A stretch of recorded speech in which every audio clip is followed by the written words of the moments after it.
created this character was for people to go, wow, there's an actual person there.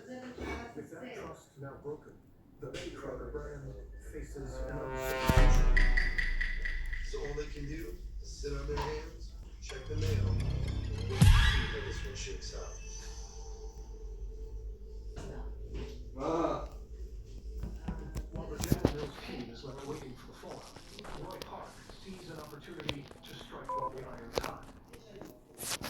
America just had to trust the trade and mill, and they were trying to have someone new to believe in, someone who they could trust. And Park has an idea for the perfect person.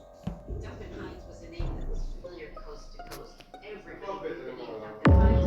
Duncan Hines had a bond of trust with the American public. Hoping to convince Hines to put his name behind his client's products, Park creates mock-ups to show Hines. Look, I appreciate the interest, but I don't do endorsements. He didn't care if he made a lot of money. So Roy Park developed a pitch that would apply specifically to Duncan Hines. With your endorsement, these products can make great eating accessible to everyone. Roy Park studied Duncan Hines, this man who was really fastidious, and he realizes people would try to bribe him, they would try to offer him money, and he was appalled. His integrity was something that he held very, very dear. In a sense, what Roy Park was doing is he was creating a patriotic touch to this pitch. Roy Park manages to talk Duncan Hines into his first product endorsement on behalf of his client, the Farmers Co-op. Duncan Hines recognized that his name would be associated with good food, as it always had been. So Roy Park tells his clients, I just struck up a partnership with Duncan Hines. Let's work together. And they're not interested. But he's got Duncan Hines. How on earth could they not be interested? It's Duncan Hines. And Park knows it's the perfect time to strike.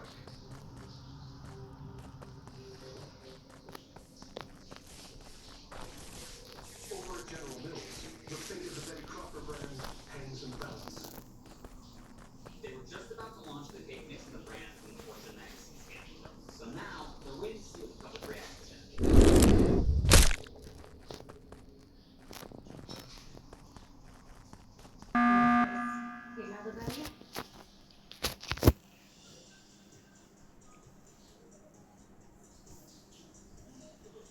Betty Crocker was not a real person, but she had a heart and she had a soul.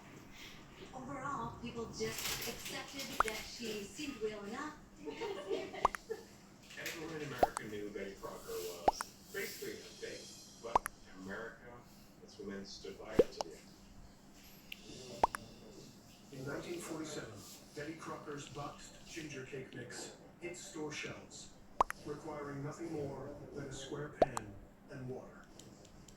The mix delivers on its promise for a quick and easy cake.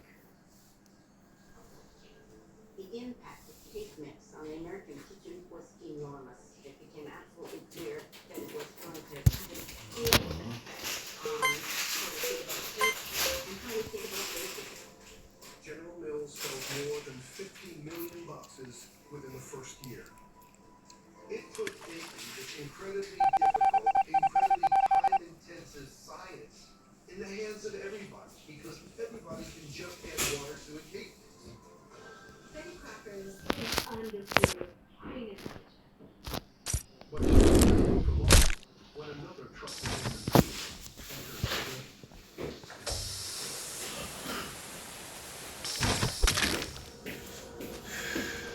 Directly across the Mississippi from General Mills sits their gold medal flour brand's largest rival. Pillsbury was the other big flour company in Minnesota. They always kind of head to head with General Mills. Pillsbury comes in and says, oh, we got it. In 1948, Pillsbury introduces the first chocolate-flavored boxed cake mix. And now, home cooks have this choice. Should we go ginger, classic, or should we make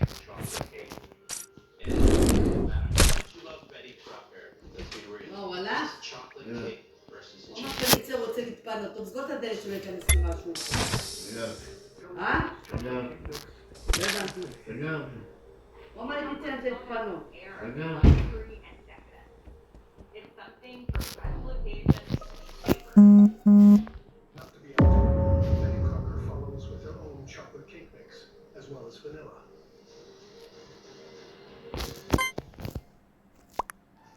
While consumers love the convenience of Betty Crocker and Pillsbury's mixes, there are complaints about texture and moisture. Your cake might wind up very dry. It might be cracked on top. It might be a little bit more like sawdust. Leaving space in the market for someone else to do it better. In 1949, Roy Park pays a surprise visit to Duncan Hines. After the farmer decided to abandon his project, Roy Park said, "Guys, I can still raise the standards of quality food in homes all over America by putting Duncan Hines in all different products." But this time, Park has a new proposal. As I said, my client said, we can do the same thing together. Just give me a moment to explain. Park homes in on the boxed cake mix market. With respect. We talked about quality. You're talking about boxed cake mix. You can forget it. You can even better with it.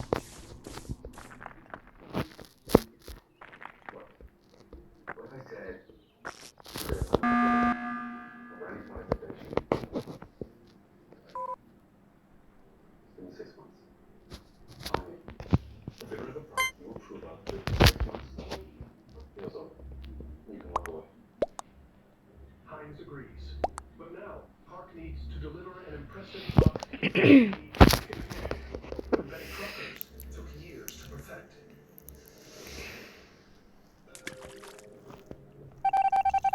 It's now 1950, and Roy Park has recruited highly renowned food technician Arlie Andre to come up with a boxed cake recipe that Duncan Hines will approve. Park pretty much has all of his eggs in one basket at this point. Everything is covered with Duncan Hines, or he's left with nothing.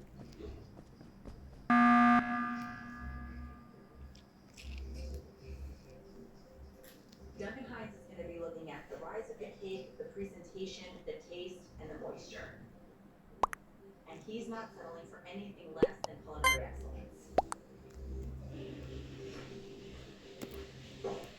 Hines doesn't find any of the cakes to be good enough for him to put his name on.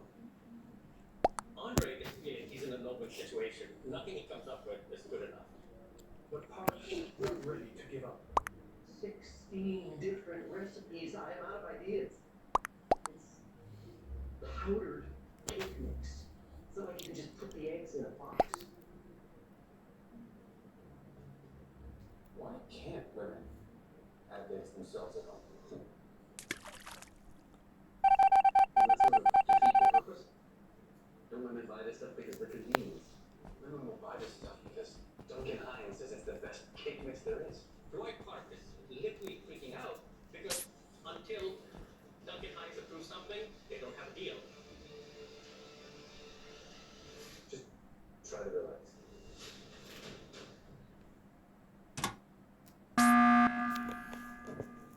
For Arlie Andre, the pressure is mounting to create a cake mix that Duncan Hines will approve. So he and Roy Park decide to go against the current convenience trend. And whereas Betty Crocker's mix was just add water, Duncan Hines alters his recipe such that the home baker would have to crack in 2 fresh eggs. The truth of the matter is that fresh eggs taste better than dried eggs. And the idea is your cake is higher and lighter and tastier. After nearly a full 6 months of trial and error, Duncan Hines finally approves a boxed cake recipe.